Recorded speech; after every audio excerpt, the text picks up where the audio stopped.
A new financial surveillance dragnet is sweeping up ordinary cash transactions at small businesses near the U.S.-Mexico border. The federal government has placed onerous new requirements on businesses that help people without bank accounts cash checks or send money to family members. It's demanding reports on all transactions involving at least $200 in cash, subjecting innocent people to warrantless surveillance and burying small businesses in paperwork. I'm Kim Norberg of the nonprofit civil liberties law firm, the Institute for Justice, joined by IJ attorneys Rob Johnson and Betsy Sanz to talk about how IJ is fighting back against financial surveillance and the government's war on cash. This is Beyond the Brief.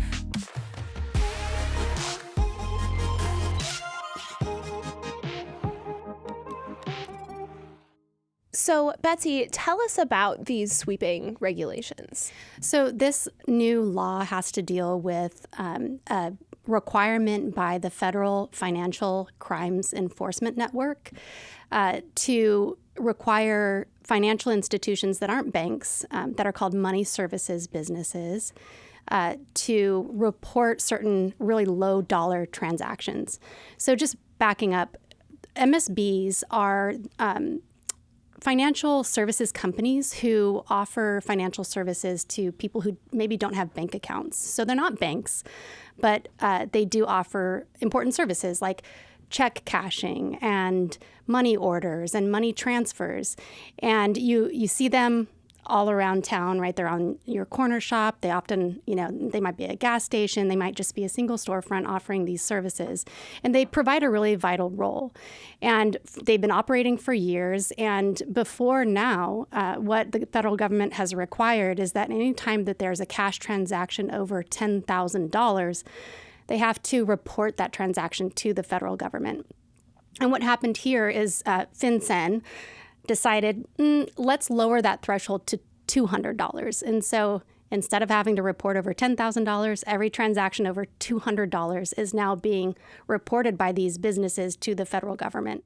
So I have a lot of questions about sort of how the reporting works and all of that. But I guess the first question is, where did $200 come from? There was this $10,000 limit, and then they kick it down to $200. That's a major change. Is that based on something? No. No. Yeah, I mean, that's our question too. And that's we had a hearing on a temporary restraining order, and that was the judge's question as well. And we can get to that. Yeah. So can you kind of walk me through what the reporting process is like for these sort of transactions? Well, for the kinds of transactions that get reported, the money services business has to take information like the name of the customer, their address. They have to check their identification number. They have to capture their social security number and a lot of information about the transaction itself. And so you can imagine that at an amount over $10,000, I don't think people are they don't question that as much, right? I mean, it's a large transaction. You want my social security number? Okay, I think that's, maybe these people, maybe an average person is doing that kind of transaction kind of rarely. And so it might not be as weird. But when you get down to transactions that are just over $200, these are transactions where people are cashing their weekly paycheck or getting a money order to pay their rent. And all of a sudden, the federal government wants to know about it every single time. It's pretty creepy. And just to be clear, before this new change went into place, to do a transaction under $10,000 under the old rule, you didn't really have to provide any information, right? Or what did you used to have to do? So it was complicated. This is like an area with the regulations are immensely complicated. But the basic way it worked was if from $0 to $3,000, it was nothing. The companies themselves might say, hey, we want to, like if you're cashing a check, a company might say, we want to see your ID or like verify your employment, like for our own purposes. Sure. But that's usually pretty quick. It's just a fairly straightforward thing. Above 3,000, there was some record keeping requirements. So they had to ask for a lot of the same information, although not all of it, as they have to ask for over 10,000. But they didn't report it to the government. So it was just like keeping it in their own files. And then above 10, that's when it had to get reported. So, but, what Betsy is describing, like, most of the transactions, they're not only not over 10, they're not over 3 either, right? Sure. Like most people, they're coming in, they're cashing their paycheck. They're coming in, they're getting a check to pay the rent, or they're sending money that they've earned to their family members. It's very rare to have a check that's even over $3,000. I think what Rob is describing is a world where, this requirement now sweeps in all kinds of average people just doing very ordinary things. And that's why it's such a problem. Like you can't just ask everybody to have to disclose their financial transactions. And for why? Right. I mean, you could kind of imagine a justification here of, maybe preventing fraud or some sort of justification, which it sounds like these, money service businesses are doing in some ways on their own by, somebody comes to you to cash a check, you're going to look at an ID, make sure it's the same person. Like the government doesn't need to require that, isn't really even requiring that, right? So what's the justification, according to the government, for this law in general, but especially for, pushing down the threshold for the reporting? So the government has said that this is necessary to combat illicit cartel activity at, near the southern border.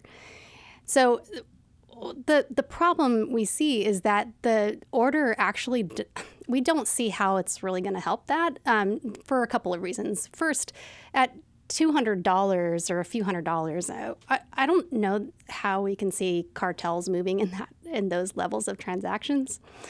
So we don't think it's going to be effective for that reason. But also because if you look at the zip codes that are covered by this order, it's not all zip codes. It's not all zip codes along the southern border. It's like a few in Texas and a few in Southern California that cover a lot of people, maybe over 1 million people, but they're not even contiguous. Like you have one zip code here, and then a couple zip codes over, there's another zip code where the order applies. And so we could imagine that people who want to do illicit activity will just move 5 minutes down the road to the next zip code. It's a little bit bizarre. Sure. Well, and it also seems sort of intuitively strange to me to think that, an organization, maybe I just don't know enough about crime, but I'm showing that I'm not a criminal here. But it seems sort of strange to me that, theoretically a criminal organization would be super concerned with cashing checks and getting other checks and things like that. It seems like you'd want to be kind of doing stuff off the books in cash. So how does this even reach kind of a cartel? So do I not watch enough TV? No, you're absolutely right. I mean, so one of the things the government has done in this case is they didn't justify this at all before they put this out there. So now they've tried to put together like a record to try to justify this. And it's like a 400-page, record that is just like an assortment of New York Times articles, basically. And everything that they put in this record is about, people who are laundering money by like setting up Chinese shell companies, or laundering money by like having like the armored cars that are going to Mexico with a bunch of cash in them, or like there's like nothing in this record about $200 transactions at money businesses near the border. And like cartels they don't have to operate. First off, they don't have to operate near the border, right? So Sure. Even if it was all the zip codes at the border, like they would just go somewhere else. And then as Betsy's saying, like you look at San Diego and it's like maybe a quarter of the zip codes in San Diego are in this. And it's like, well, they'll just go somewhere else. Across the street to the next one. Sure. Yeah. By the way, so do customers, right? So what we're finding is that this order really, really burdens very small businesses, because there are a lot of small businesses that offer these services. They're highly regulated. They have a lot to comply with. And then their customers are coming in, and all of a sudden they're asking for all this information, including their social security number, just to cash a check for a few $100s. And people can walk, kind of just a few minutes to go to another MSB that's not under the order and do their business there. So you can imagine the havoc that's being wreaked upon these small businesses. They're losing customers and probably some reputational damage from that. It's a problem. They're being buried in paperwork too. I mean, it's, you've got these businesses that if you add up how long it takes to fill these things out, each form takes over 20 minutes to fill out. Wow. And, you add that up, like our client in San Diego, her business is doing, so many forms. It's like 2,000 transactions a month, over 2,000 a month. Mm-hmm. And so, you just do the math of over 2,000 transactions at 20 minutes a transaction.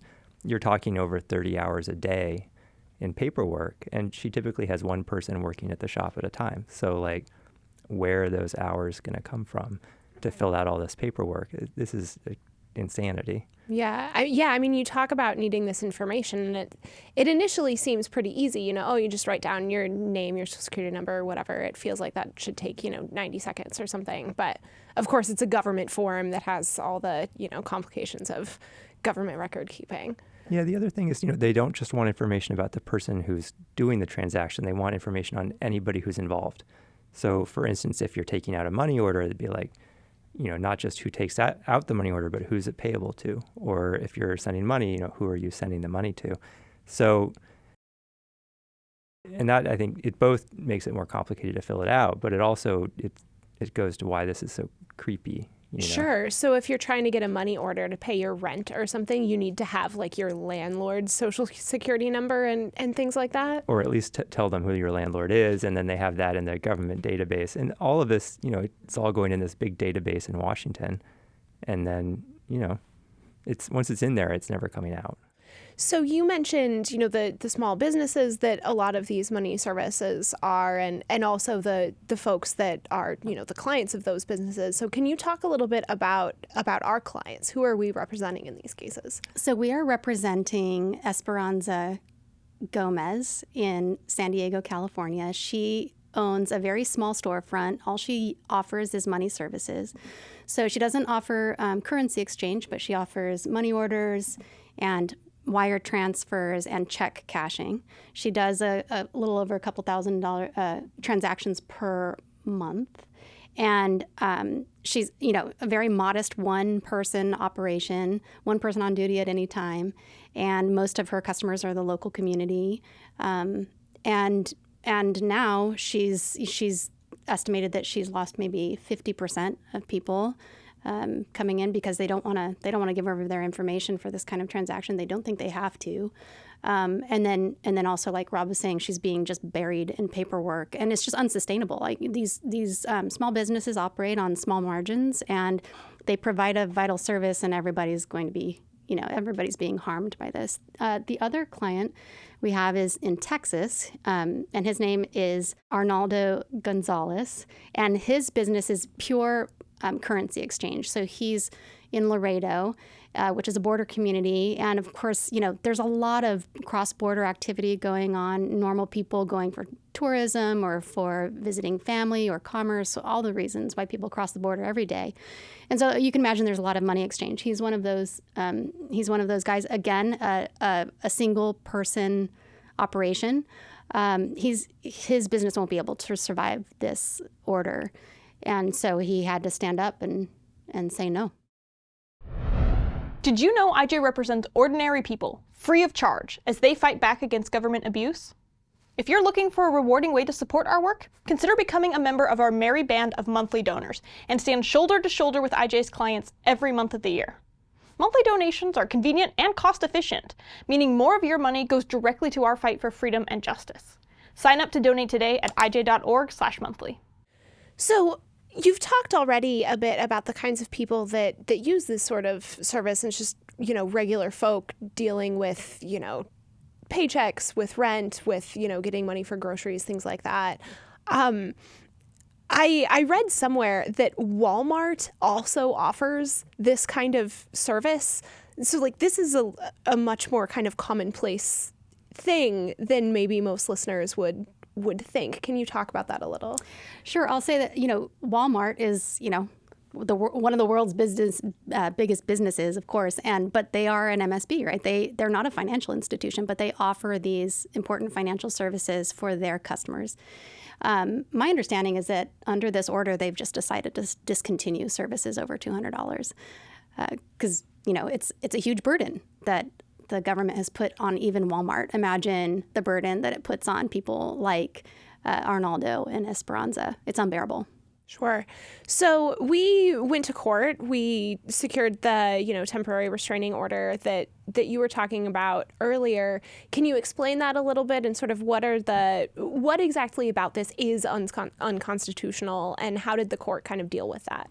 Yeah. So what's unconstitutional is kind of like just count the ways, But the big thing here is the Fourth Amendment, and if the government wants to get information about you, and corporate books, records, or your own private books and records, what it needs to do is get a warrant. But here, instead of getting a warrant to get this information, they're essentially they're turning these companies into agents of the government and using the companies to get the information for them and then forcing them to report it to the government. So they're essentially like dragooning these companies to be agents in a federal surveillance program. And they're doing all that without individualized suspicion and without individualized probable cause, and without a warrant, right? And so that violates the Fourth Amendment. One thing actually that makes me think of, and correct me if this isn't related, but years ago, IJ had a number of cases about, I think it was called sort of a structuring law about banks having to report people who were making transactions above $10,000. Is that this same rule, or is it a similar rule? And what happened in those cases? Is it relevant here at all? Yeah, so it's relevant, especially because it's how we got into this. And it's sort of how we started thinking about this whole area in the first place. And, those cases, this was about 10 years ago now. And in those cases, what was happening was the IRS would be, so backing up a step, banks are required to report, and so are these money services businesses, what are called suspicious transactions. And one way that a transaction could be suspicious is if you're frequently depositing less than $10,000, because it looks like you're trying to get around the $10,000 reporting requirement. And so transactions were getting flagged as suspicious by the banks. And then because there was a series of under $10,000 transactions, and then instead of investigating it, the IRS would just come in and say, okay, here's a bank account where there's a bunch of under $10,000 cash transactions. We're just going to take the whole bank account, and we're going to try to take it using civil forfeiture, and then we're going to try to keep it. And what turned out was happening was you had businesses, it was like one of them was like a bakery in Connecticut, right? And this bakery, just the amount of business they were doing happened to be about $9,000 a month, or it's probably a week, right? But whatever it was, and that's how much cash they would go on their bakery run, and they would deposit the cash, and it was going to the bank. And so the government took their entire bank account and tried to keep it using civil forfeiture. And it was the same $10,000 reporting requirement that was kind of triggering all of that, and the same set of bank reporting laws. And so what ended up happening there was that we actually would represent these small businesses, and the government would be like, oh, well, I guess it turns out they're not doing anything wrong, so they'd give it back. Before we would be in the case, they'd say, oh, we'll give you half of it, and we're going to keep the other half. Just arbitrarally half of it. Yeah, they're like, half of it is connected to crime, and the other half is fine. For our troubles, we're going to keep half your bank account. But then we would get involved and we would sue, and they'd be like, oh, okay, fine, just take all of it back, And this happened again and again and again, and we had a ton of these cases. And then eventually the government changed its policy and said, well, okay, if the money's not from a legal source, we won't try to take it using civil forfeiture. But that was a huge fight. It took a long time. And eventually actually Congress changed the law so that structuring, you can't take a bank account for structuring if it's from legal source. So it was a big fight. It took a long time, but we won it, and it was great. But in the course of that, we were working on those cases, I started thinking, it's crazy that they're trying to take these bank accounts, but it's also really creepy that the banks are having to spy on their customers and report them to the government. And Sure. that's what's starting the whole chain of events, is this, report from the bank to the government saying, hey, you should look at this bank account. And that kind of seems like a Fourth Amendment problem. So from that point, we started looking at the bank reporting laws and thinking, hey, are there Fourth Amendment issues here? And if there are, how do we start to challenge them? And, been kind of thinking about ways to put together a case, kicking it around. And then this order comes along and it's like, oh, it's like the government has almost like designed the perfect vehicle for us to challenge these reporting laws because this $200 threshold is just so outrageous. Sure. So explain the restraining order. How did a court react to all of this? Yeah, so the court, so basically a temporary restraining order, you come running into court when something happens like this. Like the government put this in place with very little notice, and we were able to get in touch with our client and moving at breakneck speed to get into court like the day after this goes into effect. And you come running into court and you say, please put a stop to this. And then the court enters what's called a temporary restraining order that's only effective for maximum 28 days. And then you have to keep litigating after that, right? So it's kind of like at the very beginning of the case. But to win, to get that order, you do have to show that you're likely to prevail on the merits of your claims. So, you do have to actually show like, hey, like I think I'm going to win on this. And you have to show that it's really burdensome and that there's a irreparable harm that you're going to suffer. And so we did that. We come, running into court in California with, I think, literally, at least one member of the team's hair was probably on fire. It was mine. Running in, and then the judge. It's interesting. We called the court, and the court says, "Well, we're very busy. There's a lot of people who are trying to get TROs right now, so it might be a little while, And then the court sets a hearing for like 3 days after. It's like the court clearly recognized the importance of this and wanted to move on it. And so we had a hearing in very short order. And the court looked at this and said, not only is there irreparable harm, but the plaintiffs are likely to prevail on their claims here, and not on the Fourth Amendment claim. Not that we aren't likely to prevail on the Fourth Amendment, but the court didn't actually even feel like they needed to touch on that.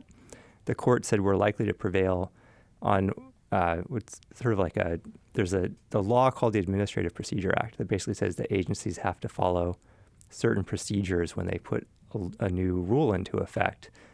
And the agency here just like circumvented all those procedures. And then also the Administrative Procedure Act says that if an agency action is just kind of irrational, or the technical term is arbitrary and capricious, that's going to be illegal also. And the court said that this is likely arbitrary and capricious. So if the financial regulators had put this in place but had gone through the proper procedures and all of that, would we not have a case anymore, or would the contours of that case just be different? It would just be a different case. So, the fact that they didn't follow these procedures and they put this in place in such a rush without really following all the sort of four corners of what you have to do, it's just another reason this is unlawful. But whatever procedures they followed, this would violate the Fourth Amendment. And so we'd still be there. And as the case goes forward now, we need to take that TRO and we need to make it permanent. And we're continuing to push both the Administrative Procedures Act case claims, but also the Fourth Amendment claim. And then also there's other claims in the case. Like, for instance, the statute just lets the agency decide, all right, we're going to target these businesses or these businesses, and it doesn't tell them who to target or under what standard. It gives the agency all this discretion, and we're also claiming that violates the non-delegation doctrine. Sure, because the legislature really should be kind of making those sorts of decisions instead of the executive. Yeah, exactly. So this case with the TRO is happening in California, and then we have another case that's very similar happening in Texas, right? What happens next in both of these, and how do they interact, right? Like, do the California courts care what's happening in the Texas courts and vice versa? In Texas, there is a TRO in place, but only covering like 10 businesses in Texas. Everybody else is having to comply. In California, the rule was in effect for maybe a week before we had that hearing, and so it was in effect, but then now it's not because that TRO covers everybody in Southern California. So it's a mixed bag, but we're there to get relief for everybody. And so the next step is a preliminary injunction in both forums. So before we wrap up, Can you talk kind of more broadly about, what is the big picture goal of this case, or this pair of cases, rather? So I think it kind of goes back to what we were saying earlier with the structuring laws, that, we kind of realized there's just a broader Fourth Amendment problem in this area where banks and these money service businesses and all kinds of other businesses, these laws are being expanded to like art dealers and like all kinds of like the real estate business, like they're just expanding and expanding. More and more people are being dragooned into spying on their customers like this. And this case is an opportunity to say essentially FinCEN has gone too far and to get a court to recognize that there are limits and that FinCEN has to follow those limits, which up until now, that's not something that anybody has ever said. So, it draws a line and it says that FinCEN has to follow the law. And then we can take that and we can start to really put some limits on how this surveillance operates. Great. Well, thank you both for coming in and talking with us, and thanks to all of you for watching. If you'd like to learn more about Fourth Amendment and IJ's other work, you can like and subscribe to our channel. And if you'd like to join the more than 12,000 supporters who are supporting this work, you can join us with just $5 a month at ij.org/monthly. Thanks so much. Thanks again for watching. Make sure to like, subscribe, and tune in for more videos.